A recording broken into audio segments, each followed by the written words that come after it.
اوقات بتقابلنا صورة ناعمة شويتين وما فيهاش تفاصيل. تعال اقول لك ازاي تخلي تفاصيل الصورة اوضح بكتير باستخدام اداة الشاربن. هخليك تقدر تتحكم في كل تفصيلة فيها بنفسك، ولو عايز تعرف التركاية كمل الفيديو معايا. السلام عليكم، ازيكم وعاملين ايه؟ ويا رب دايما تكونوا بخير. تعالوا بينا يلا نشوف اداة الشاربن بتعمل ايه. اول حاجة احنا قاصين الصورة دي اللي هو الكيس الشيبسي تايجر. طيب الشاربن بقى اول حاجة نبدأ بيها واللي هي فين؟ لو جيت بصيت هنا على الشمال في شريط الادوات اللي قدامك ده هتلاقي البلور اللي احنا خدناها الدرس اللي فات، هتلاقي فيه اداة الشاربن اللي هي تاني واحدة دي. طيب لو ضغطنا عليها كده بالشكل ده وبدأنا نكبر الحجم بتاعها زي ما احنا متعودين، بعد كده بدأنا نضغط بالشكل اللي قدامك ده كده. طيب هي لو جيت لاحظت هنا وعملنا زوم كده، بص اللي حصل هو فعلا عمل الشاربن، بس انا ما اقدرش اتحكم فيه. هي نفس قصة البلور في شريط الادوات، وطبعا ما تستخدمهاش من شريط الادوات زيها زي البلور بالظبط. طيب انت قدامك فوق هنا انك تقدر تتحكم في القوة، تقدر تعمل لاير جديد وتدوس على سامبل اول لايرز زي ما احنا عارفين. انا بس بعرفك الحاجات دي لكن انت ما تستخدمهاش من هنا. يعني لو دوسنا كنترول زد ورجعنا ورا وشلنا الشاربن وعملنا لاير جديد وجينا هنا دوسنا على سامبل اول لايرز، بص كده نعمل كده قعدنا نعمل شاربن بس مش عارفين نتحكم فيها، عارفين نقللها. ممكن نقللها من الاوباستي شوية بس مش هتبقى بنفس الدقة اللي احنا عايزين نطلع بيها. لو جينا من هنا وشلنا علامة البروتكت ديتيلز دي بالشكل ده وجينا نضغط كده، بص كده معايا اللي بيحصل انه بيبوظ الصورة اكتر. انا مش عارف ليه هو موجود الاوبشن ده. ندوس كنترول زد ونرجع لورا. فاحنا مش هنستخدم الشاربن من الاداة دي لان هي ما فيهاش تحكم كامل. طيب هنيجي هنا ندوس ديليت على اللاير اللي احنا عملناه ونرجع ورا كنترول زيرو. بعد كده هنجيب التصميم او الصورة بتاعتنا كده بالشكل ده في الجنب عشان نخش على طول على اعدادات الشاربن كاملة. هتيجي هنا على اللاير ده وتدوس كليك يمين وتنزل تحت وتختار منها كونفيرت سمارت اوبجكت. بعد كده هتطلع فوق على فلتر وتنزل تحت هتلاقي كلمة اسمها شاربن. طيب فتحنا شاربن هتلاقي كل ده موجود، شاربن والشاربن ايدجز والمور والحاجات دي كلها. سيبك من كل ده لان كل ده ما فيهوش الاعدادات اللي احنا عايزينها. اهم حاجة واللي هي هنستخدمها النهارده السمارت شاربن دي بقى لها فيها كل الاعدادات الشاربن. لو ضغطنا عليها كده بالشكل ده هيظهر لك السمارت شاربن بالشكل ده كده. اول حاجة طبعا بريفيو احنا عارفينه، والبريسيت طبعا لو انت معاك حاجه تحملها تقدر تحملها حاجه جاهزه وتحملها على طول على الصوره بتاعتك، بس ده انا ما بنصحش بيه. انت لازم تعمل كل حاجه مانوالي عشان تقدر تشوف التفاصيل بتاعتك وانت بتعمل. طيب لو جينا بصينا على اول حاجه واللي هي الاماونت. ايه هو الاماونت ده؟ الاماونت ده يا سيدي بيقول لك بقى ان ده قوه الشاربن بتاعك، يعني كده تعلي على الاخر وكده تنزل على الاخر. احنا وليكن هنا في الصوره بتاعتنا هنزودها مثلا لحد هنا كده ونبدا هنشوف مع بعض التفاصيل اللي احنا محتاجين نعدل عليه. طيب ده اتفقنا كده ان ده هو ده القوة الشاربن بتاعتنا. طيب الراديوس دي بقى تعمل ايه؟ مساحة التأثير بتاع قوة الشاربن. يعني لو جينا زودنا كده بالشكل ده، بص كده معايا اللي يحصل، بص الكيس بقى عامل ازاي. يبقى اذا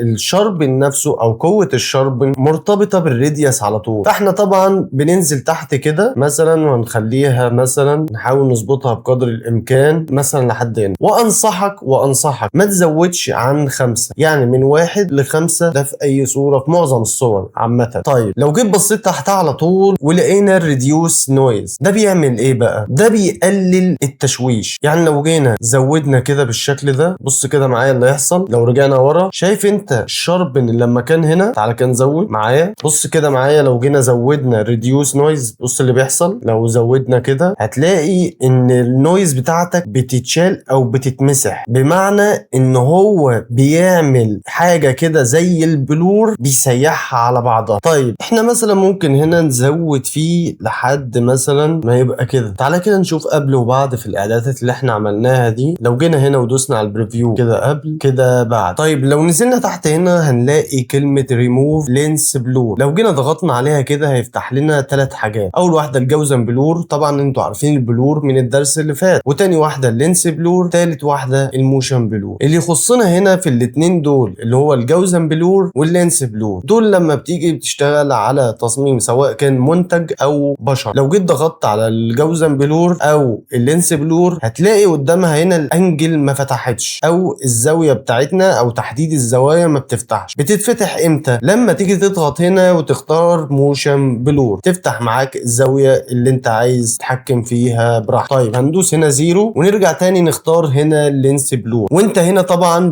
بتجرب ما بين الاتنين دول، الجوزن بلور واللينس بلور. احنا هنا هنجرب على اللينس بلور. بعد كده هتلاقي تحت هنا الشادوز. طيب الشادوز ده لو جينا فتحناه كده بالشكل ده هيفتح لنا قائمة كبيرة كده فيها ايه، بص كده معايا، فيها كل الاعدادات بتاعة الشاربن اللي احنا اشتغلنا عليها فوق. تعالى كده نرجع ورا بس عشان نبص كويس، ونطلع دي كده فوق، نكبرها كده شوية، ونجيب دي هنا كده عشان نشوف تصميم بزاوية كبيرة. طيب تعالى نبص على اول حاجة هنا واللي هي اسمها فيد اماونت. الفيد اماونت ده بيعمل ايه؟ ده بيقلل، ركز بقى معايا في اللي جاي، ده بيقلل تأثير الشاربن او قوة الشاربن اللي فوق دي، ده بيقلل التأثير بتاع الشاربن في الشادو. يعني ايه الكلام ده؟ يعني كل المناطق الغامقة احنا ممكن نقدر نقلل فيها الشاربن عشان ما تبانش انها قوية زيادة عن اللزوم. احنا هنا بقى برؤيتنا هنقدر نشوف احنا بنعمل ايه. يعني بمعنى لو جبنا السلايدر ده كله كده، بص كده اللي حصل معايا، مسح كل الشاربن اللي في المناطق الغامقة. طيب لو ركزت كده معايا بص تحت ايه اللي يحصل. لو رجعنا ورا بص كده هنا بقت فيها شاربن قوي جدا. احنا هنا هنبقى في الحتة المعتدلة، يعني ممكن نزود شوية كده لحد ما نشوف النتيجة بتاعتنا هتطلع مناسبة لحد قد ايه. انا شايف ان كده كويس قوي كده. خلاص احنا عرفنا الفيد اماونت اللي هو تأثير الشاربن او تأثير قوة الشاربن في الشادو، يعني في المناطق الغامقة، ده نقدر نشيله او نقلله بقدر الامكان. طيب تعالى بقى التونال ويدز، ده بيعمل ايه؟ ده بيقلل مساحة الدرجات اللي هنقلل عليها الايه، الفيد اماونت. ده بيبقى مساحة الدرجات اللي هنطبق عليها التقليل. يعني لو رجعناها ورا كده بص معايا اللي هيحصل، ولو طلعنا كده قدام بص كده اللي هيحصل، يبقى اذا ده مساحة الدرجات بتاعتك اللي انت هتطبق عليها تقليل، اللي هو اللي احنا قلنا عليه في الشادو. احنا ده كله في الشادو، يعني في المناطق الغامقة. طيب احنا مثلا هنخليها على 60، انا شايف كده مناسب. تعالى بقى نشوف الريديوس. لو جيت لاحظت هتلاقي ان هنا برضو كان في ريديوس للشاربن. هنا بقى الريديوس ده للشادو، يعني القايمة اللي احنا فيها دي كلها بنتحكم في درجات الشاربن في الشادو. الموضوع بسيط وسهل، بس هو الفكرة انك تفهم كل واحدة بتعمل ايه او ايه هي مميزاتها. وطبعا احنا بما انك فهمت الحتة دي ان احنا ما بنزودش فيها كتير، يعني ممكن نجيبها كده بص كده كده غلط جدا، مسح لنا كل حاجة. طيب لو رجعنا لورا كده وهنزود مثلا لحد 2 كده بالشكل ده. طيب لو نزلت تحت بقى هتلاقي الهايلايت. شفت اللي احنا عملناه في الشادوز ده هو نفس الكلام في الهايلايت. يبقى اذا احنا بنتحكم في الدرجتين في الهايلايت والشادوز. طيب لو جيت بصيت هنا على اول حاجة واللي هي الفيد اماونت، واللي هو برضو هنقدر نقلل قد ايه في الشاربن اللي فوق، الشاربن اللي فوق من الهايلايت. اظن الموضوع بسيط يعني، وانت بقى برؤيتك تبدأ تبص كده احنا هنقلل الشاربن من الهايلايت قد ايه. يعني لو جينا زقناها كده وقعدنا نشد السلايدر كده مثلا لحد ما نوصل لهنا كده، عايزين نزودها سنة كمان، انا شايف كده مناسب قوي. طيب نفس الفكرة تونال ويدز، الدرجات اللي احنا هنطبق عليها التقليل. تقليل منين؟ من الهايلايت. الدرجات اللي احنا هنطبق عليها تقليل او المساحة نفسها هتبقى عاملة ازاي. طيب احنا هنا ممكن نقللها شوية كده واحنا برضو عينينا على الصورة بتاعتنا، يعني احنا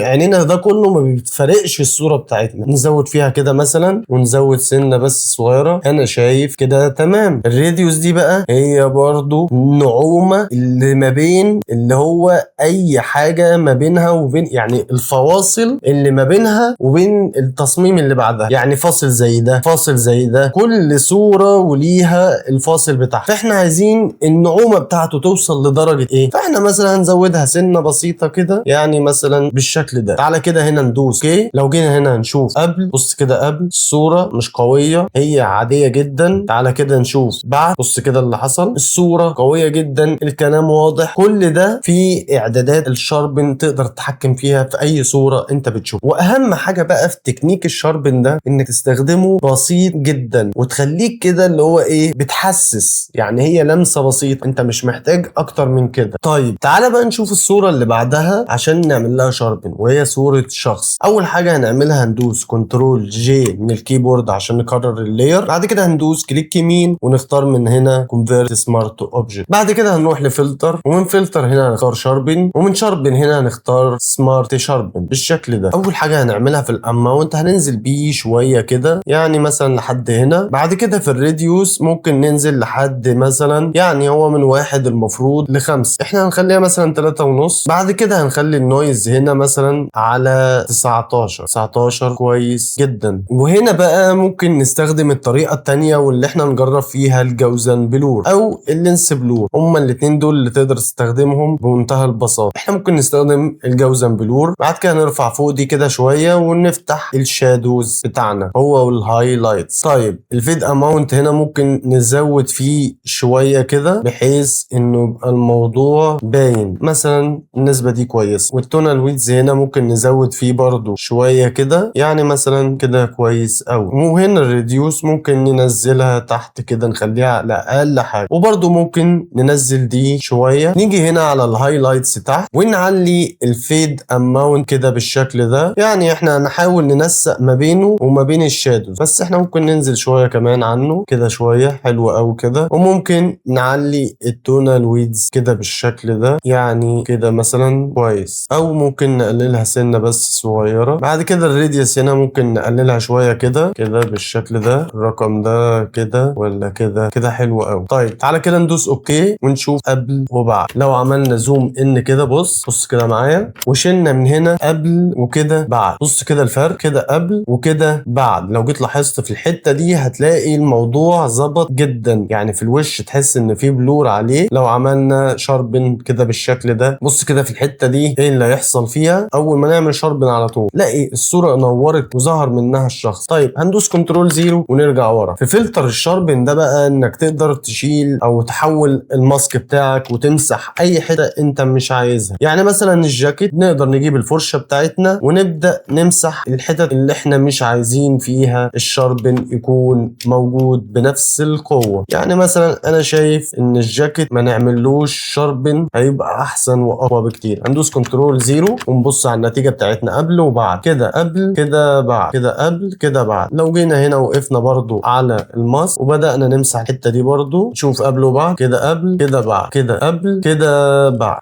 وبس كده ومفيش بعد كده. دي كل التفاصيل عن استخدامك للشاربن. ولو عجبك الفيديو ما تنساش تعمل لايك وسبسكرايب وتفعل الجرس عشان يوصلك كل الجديد، واكتب لنا رأيك في التعليقات. والسلام عليكم.